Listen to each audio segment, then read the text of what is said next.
Why did a car that was never powerful enough to perform its own stunts end up becoming the most iconic symbol of American action cinema?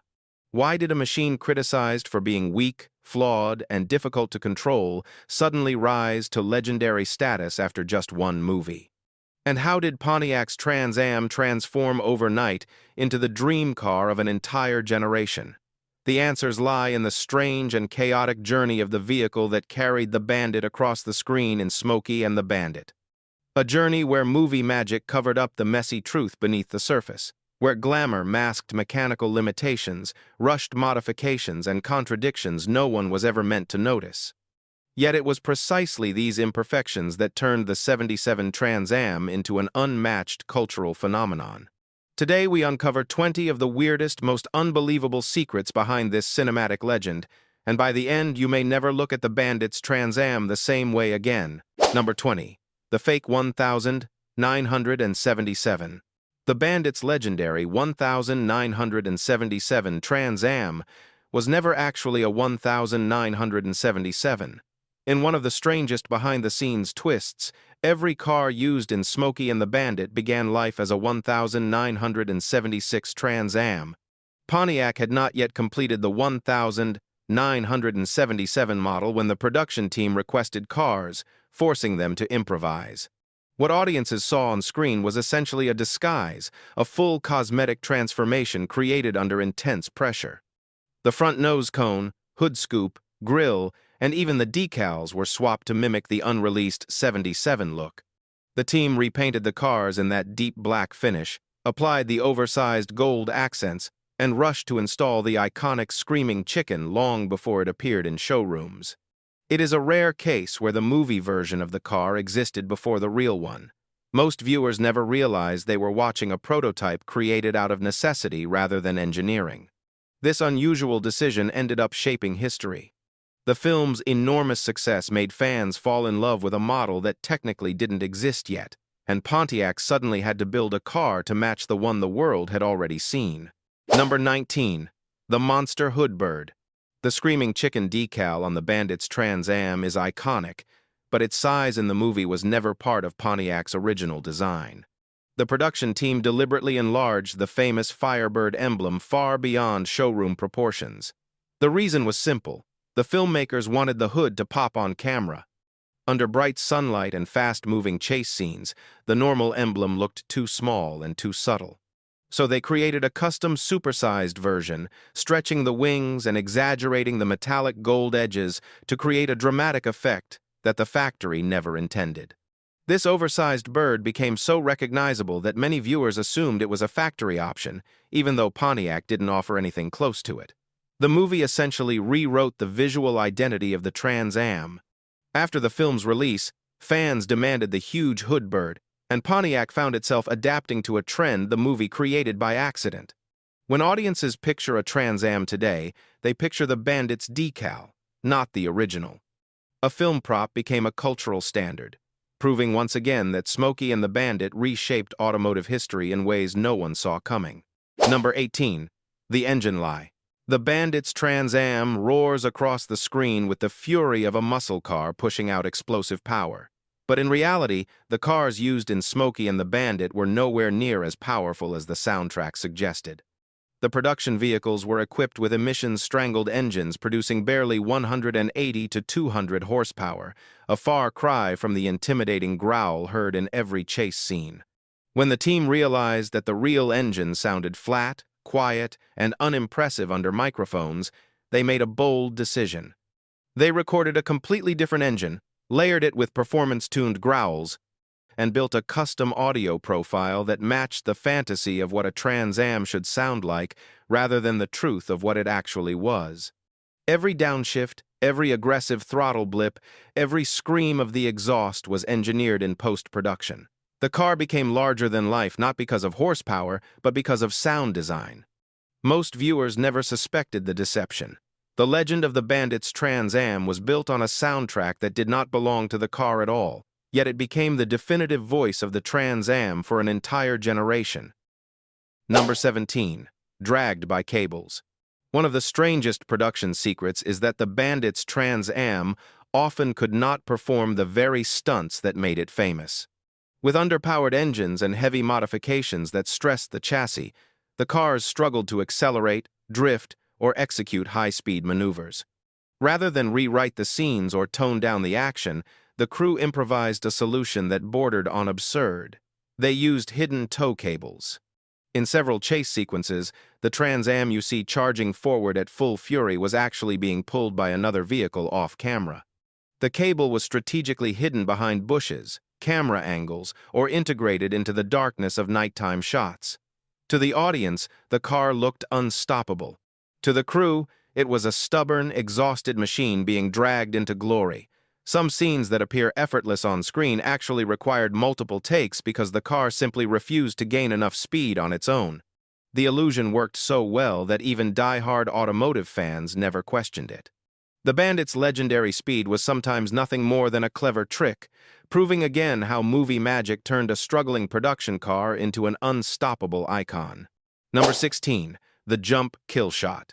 One of the most unforgettable moments in Smokey and the Bandit is the bridge jump, a dramatic leap that seems to turn the Trans Am into a flying creature of pure rebellion. But what the audience never saw is the true cost of that shot. The car used for the jump was completely destroyed. To achieve the effect, the stunt team reinforced the Trans Am with additional supports, stiffened the suspension, and added extra weight in the rear to stabilize the arc of the jump.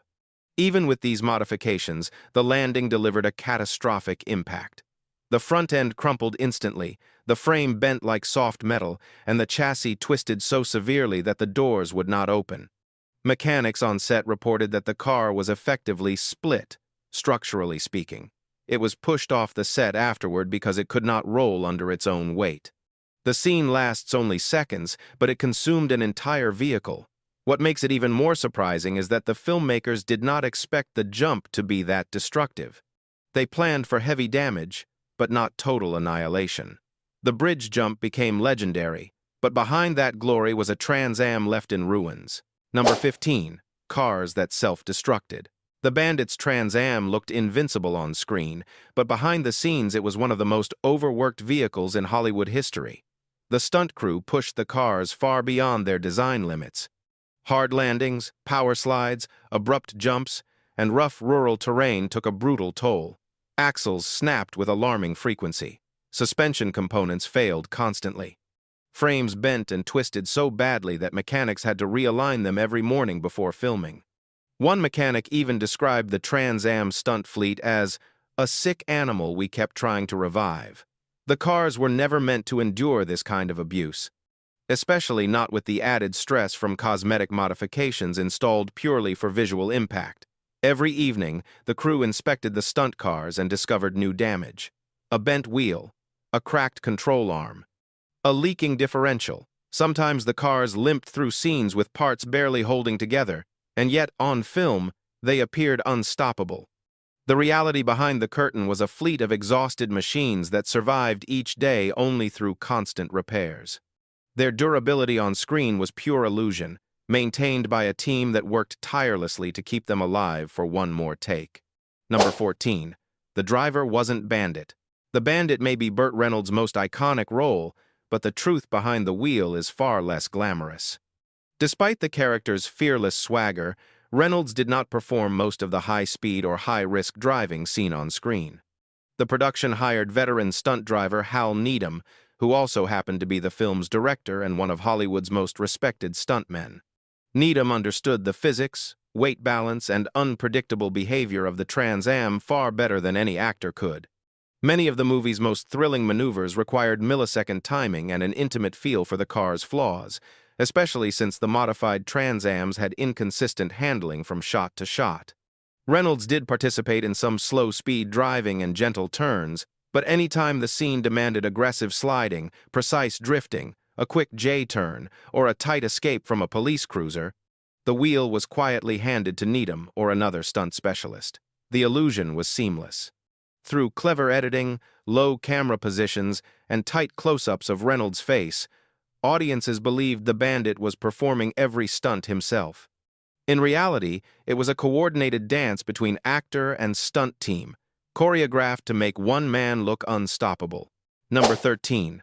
The 1977 that didn't exist. One of the strangest circumstances surrounding the movie is the timing. When Smokey and the Bandit entered production, Pontiac hadn't yet finished designing the 1977 Trans Am. The new nose cone, the reshaped headlights, the updated grille, and various trim pieces were still in development. The studio urgently needed cars that looked like the upcoming model, so Pontiac shipped several 1,976 units directly from the factory along with prototype parts that had never been tested on real roads. Some pieces didn't fit correctly. Others had to be trimmed, heated, or reinforced just to stay on the car during filming. The crew essentially built the first 1,977 Trans Ams by hand, relying on sketches, sample molds, and incomplete instructions. In a way, the movie accidentally premiered the 1,977 Trans Am months before Pontiac did. When audiences finally saw the production model in showrooms, many were surprised at how similar it looked to the Bandit car, unaware it was the film that established the look, not the manufacturer. Pontiac later admitted that the movie boosted demand to such extremes that they struggled to match what the public thought the real 1977 should look like, thanks entirely to the on-screen prototype. Number 12. Interiors that glitched. Most viewers remember the Bandit's Trans Am for its black and gold exterior, but one of the strangest inconsistencies lies inside the cabin. The interior of the car changes multiple times throughout the film, often in ways that only a trained eye would notice. Different stunt cars came equipped with different seats, different shifter styles, different gauges, and even different steering wheels. Because the production was constantly rotating cars due to mechanical failures, the crew rarely had enough time to make every interior match perfectly. In some scenes, the dashboard lights appear in a different layout. In others, the stitching on the seats suddenly changes pattern. In a few shots, the center console switches between versions with and without certain trim pieces. None of these oddities were intentional. They were the byproduct of a chaotic production schedule where cars were swapped mid-scene, sometimes between takes, sometimes within the same day. Yet the magic of fast-paced editing and the distraction of high-speed action kept audiences from noticing. The Bandit's car seems consistent on screen, but in truth it is a patchwork of mismatched interiors stitched together by cinematic sleight of hand. Number 11. The toy car trick. One of the most surprising secrets behind Smokey and the Bandit is the subtle use of miniature models.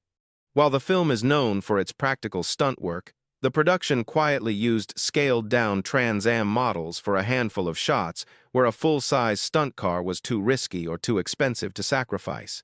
These models were hand-painted with the same black and gold Bandit scheme, complete with tiny screaming chicken decals and replicated chrome trim. Because the filmmakers shot these scenes at high frame rates with carefully controlled lighting, the miniatures blended seamlessly into the action. Most viewers never questioned the shots, assuming they were simply low-angle or long-distance camera work. Only those familiar with model photography could spot the telltale signs, like the unusually smooth suspension movement or the subtly compressed backgrounds. Using miniatures saved the production time, money, and more than a few Trans Ams that would have otherwise been destroyed. It shows how even films famous for real stunts occasionally relied on clever tricks to pull off the impossible. Number 10. Tires that exploded. The Bandit's Trans Am spent much of the film in full-throttle chaos, sliding across dirt roads, drifting through turns, and launching into the air. What audiences never saw was the relentless destruction happening at ground level. The tires on the stunt cars were some of the most frequently replaced components in the entire production. Under the extreme stress of high-speed cornering and braking, the rubber overheated rapidly, causing it to blister, shred, or blow out entirely. After long chase sequences, the tires were often worn to the cords. In some cases, they disintegrated mid-scene, forcing the crew to halt shooting and bring out a fresh set. The added weight of the cosmetic modifications and the inconsistent chassis alignment made matters worse, placing uneven loads on the wheels. Mechanics recalled finding chunks of rubber scattered along filming locations like a trail of destruction. Because each Trans Am handled differently, the stunt drivers constantly adjusted their technique to compensate for unpredictable traction. Yet on screen, the car appears perfectly planted, gripping the road with unwavering confidence. The reality was a rolling compromise that depended on constant tire changes to survive from one take to the next. Number 9. The fragile fake front. The front end of the Bandit's Trans Am is one of its most recognizable features, but it was also one of the most fragile components on the stunt cars. For the film, Pontiac supplied prototype nose cones made from lightweight composite materials intended only for visual evaluation. These pieces were never designed to withstand the rigors of real driving, let alone the punishing impacts of chase scenes. Even small bumps or rough terrain caused cracks, warping, or complete detachments. During production, the stunt team frequently found the nose shifting out of alignment or drooping on one side after a hard landing. Mechanics had to improvise with adhesives, hidden brackets, and even screws driven through areas that would not appear on camera. In several shots, if you pause at the right frame, you can see subtle gaps between the nose and fenders. The filmmakers filmed action sequences in ways that minimized these weaknesses, relying on fast cuts and low angles that hid structural flaws. Despite its on-screen toughness, the Bandit's iconic front end was a delicate shell that constantly threatened to fall apart. It was a perfect example of Hollywood style taking precedence over real-world durability. Number 8. Smoke that wasn't real. One of the most dramatic visuals in Smokey and the Bandit is the Trans Am, blasting into motion with a cloud of thick white smoke billowing from the rear tires. It looks powerful, dangerous, and effortlessly cool. But the truth is far less glamorous. Much of the smoke seen in these iconic shots did not come from burning rubber at all. Because the stunt cars struggled to produce enough wheel spin, and because tire destruction became a constant problem on set, the production team relied on special effects smoke to enhance the visuals. Crew members applied chemical compounds on the pavement that produced dense white plumes when heated by friction or ignited lightly during takeoff. In other cases, smoke machines were hidden behind props or vehicles parked just outside the camera frame. These tricks allowed the filmmakers to generate massive amounts of tire smoke without sacrificing more stunt tires or stressing the already fragile drivetrains. The resulting scenes fooled nearly everyone. Viewers believed the Bandit's Trans Am was such a monster that it could peel its tires with a single tap of the throttle. In reality, it was clever cinematography and old-school movie magic doing the heavy lifting. Number 7. Brakes that quit. Braking is one of the most overlooked parts of stunt driving, but on Smokey and the Bandit it became a daily battle. The Trans Am stunt cars endured brutal abuse, and the braking systems took some of the worst punishment. Hard stops at the end of high-speed runs overheated the pads, boiled the brake fluid, and warped the rotors. Dirt roads made matters even worse, clogging calipers and reducing stopping power. As a result, the crew was forced to swap out brake components constantly, sometimes multiple times in a single day.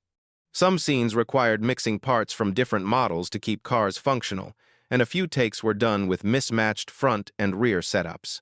The inconsistency meant stunt drivers had to relearn each car's behavior every time they got behind the wheel. A car might stop sharply in one scene and feel spongy or delayed in the next. Yet none of this chaos is visible on screen. The editing hides the mechanical struggle entirely, presenting a car that responds flawlessly under pressure. In reality, the Bandit's legendary escapes often depended on freshly installed brakes that barely survived each action sequence. Number 6. Paint jobs in panic. The Bandit's Trans Am appears consistently glossy and flawlessly black throughout the film, but maintaining that illusion required a level of chaos few productions would ever admit to. Because the stunt cars were damaged so frequently, the paint on their bodies suffered constant abuse. Scratches, chips, and scraped panels showed up daily after high-speed chases or rough off-road driving. Instead of sending the cars to a professional paint facility, the crew resorted to a desperate but effective workaround.